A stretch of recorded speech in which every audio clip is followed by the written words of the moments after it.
21 dias de evangelismo. Pastor Aloísio Silva. Capítulo 1. O centro do coração de Deus. Na vida cristã, nada é mais importante que agradar o Senhor e fazer a sua vontade. O problema é que, em vez de procurar conhecer a vontade de Deus, muitos simplesmente a presumem a partir do que eles próprios imaginam. Exemplo: imaginemos o irmão que a vida toda ele passa a treinar e fazer um bolo de chocolate. Ele usa todos os seus dons e habilidades, os melhores ingredientes para fazer este bolo ao Senhor Jesus. Ao final da sua vida, o irmão vai para a glória e como filho é recebido nos portais da glória pelo próprio Jesus, que lhe diz: "Seja bem-vindo, bendito de meu Pai." O irmão, todo empolgado, alegre, diz ao Senhor que tem um bolo de chocolate para ele. O Senhor olha para o irmão e para o bolo e diz que não gosta de bolo de chocolate, mas de baunilha. Percebe que não estamos falando sobre o bolo. O que nos impressiona é que, mesmo sendo sinceros, podemos fazer coisas para o Senhor que não o agradam ou que ele não deseja. Porque para um crente esse pensamento seria válido. Dizem que para agradar a Deus temos que fazer coisas na igreja, não importa o que, desde que feitas com dedicação e fé. Só que este pensamento pode nos levar aos mesmos erros de antes de nos converter, ou seja, fazer para Deus coisas das quais gostamos e supomos que Ele goste também. Infelizmente, os frutos da nossa suposição podem resultar em grande decepção. Exemplo: o pastor Aloísio foi visitar uma irmã com sua esposa, a pastora Márcia, e a irmã, sabendo que ele adora doce, comprou e trouxe marmelada, sem saber que é o doce que o pastor não gosta. Ele, por educação, teve que comer e logo depois a irmã, supondo que ele gostava, trouxe um pedaço ainda maior. Precisamos nos lembrar que o Senhor não age como nós. Ele é o Senhor, o Rei, e não fingirá que gostou de algo simplesmente para nos agradar. Segundo os seus desejos e suas vontades, poderemos agradá-lo. É preciso fazer o que o Senhor deseja. Agradar a Deus é como dar um presente, e dar um presente não é algo fácil. Vamos ver algumas dicas que servem para sabermos agradar ao Senhor. Letra A. Não dar algo que particularmente gostamos, pois não temos a certeza que o outro gostará. Letra B. Dar algo que sabemos que ele necessita. Letra C. Perguntar, e então dar o que ele pedir. Muitos perguntam para Deus qual é o seu plano para eles, mas ao final supõem que sejam aquilo que eles próprios mais gostam de fazer.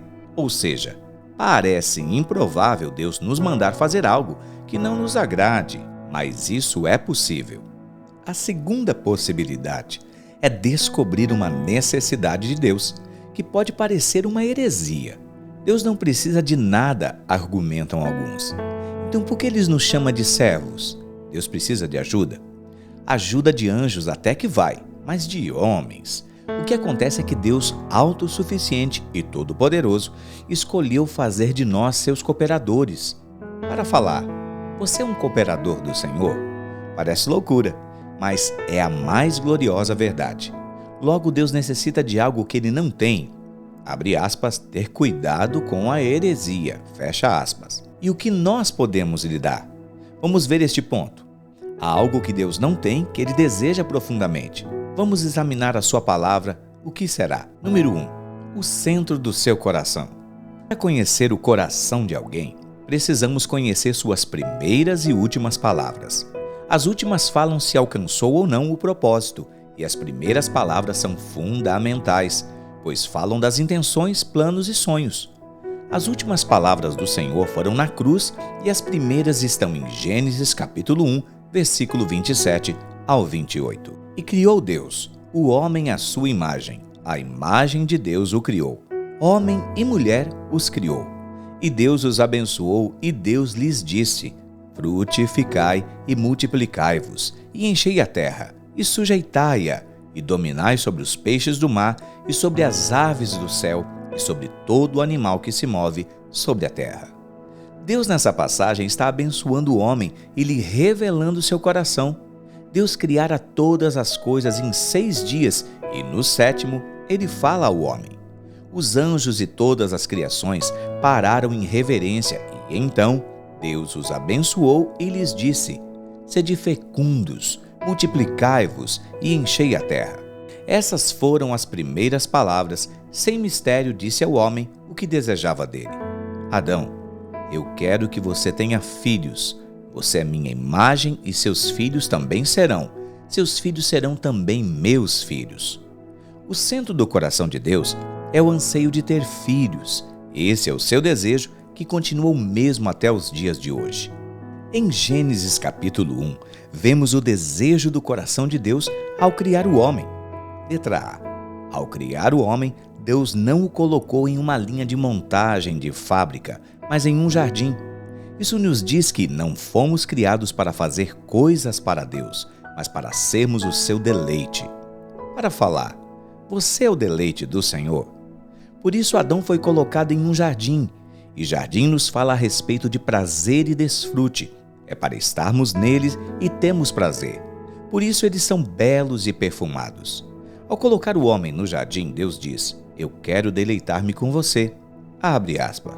Como a rapinha do leite condensado ou do chocolate na panela. Fecha aspas. O jardim do Éden significa jardim de delícias. Letra B. Deus dá a sua bênção. Uma vez que o seu propósito, a existência do homem, já havia se cumprido, Deus então o abençoou. Devemos lembrar que a bênção de Deus confirma seu propósito e que Deus só abençoa o que está em linha com o seu propósito.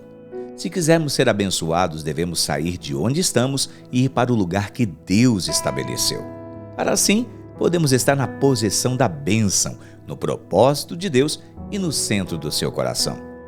E por falar, esteja na posição da bênção, no propósito de Deus. Letra C.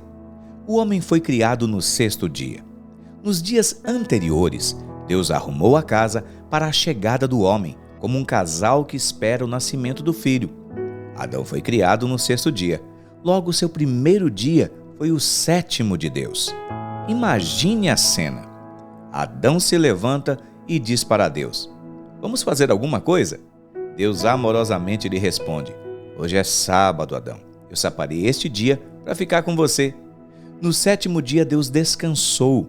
Todavia, esse descanso está relacionado com a satisfação e não com a fadiga. Deus estava satisfeito com a sua criação. Deus é todo-poderoso e jamais se cansa. Até que veio o pecado e quebrou o descanso. O deleite de Deus com o homem. Por isso Jesus disse: Meu Pai trabalha até agora e eu trabalho também.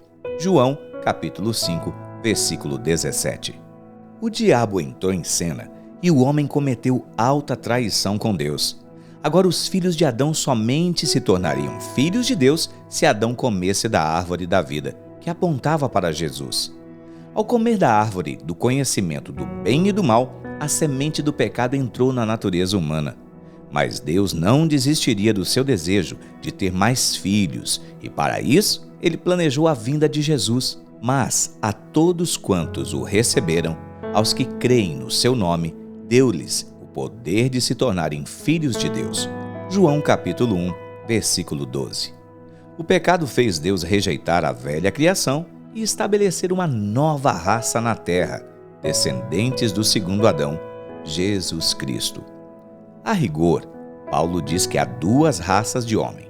O primeiro homem, Adão, tornou-se um ser vivente. O último Adão, espírito vivificante. 1 Coríntios capítulo 15, versículo 45. A primeira raça é ser vivente. A segunda raça é espírito vivificante. E cada um gera segundo a sua espécie. Adão gerava seus filhos no aspecto natural. Nós hoje geramos filhos espirituais. Quando comemos o pão da vida, Jesus, recebemos a sua natureza e podemos transmiti-la aos nossos filhos espirituais. O coração de Deus continua desejando mais filhos semelhantes e com a natureza de Jesus. Parece loucura querer dar algo que Deus não possui, mas Ele mesmo diz: Filho, dá-me o teu coração. Provérbios capítulo 23, versículo 26, parte A. Se Deus pede o coração, É porque Ele ainda não o tem e quer que geremos filhos à sua imagem e semelhança. Número 2. O fazer e o gerar. Existem muitas classificações para as igrejas, tradicionais ou pentecostais, com louvor, hinos ou corais, as que oram baixo ou em voz alta. Na visão celular, são classificadas em programas, abre aspas, atividades, fecha aspas, ou em células. O problema está quando passamos a acreditar que vamos agradar a Deus somente fazendo coisas para Ele. Mas tudo deve ser feito com propósito, pois podemos estar fazendo belos bolos de chocolate. E por falar, tudo deve ser feito com propósito. Conclusão: a Bíblia não narra Jesus fazendo coisas. Ele não organizou nada, nem mesmo escreveu os evangelhos. Fazer somente coisas não é o centro do nosso trabalho. O centro do nosso trabalho é gerar filhos para Deus. Nossos filhos são a nossa glória e nosso louvor. Somos como sementes que sua função é reproduzir-se. Uma oração sacerdotal. O Senhor te abençoe e te guarde. O Senhor faça resplandecer o seu rosto sobre ti e te conceda a graça. O Senhor volte para ti o seu rosto e te dê a paz.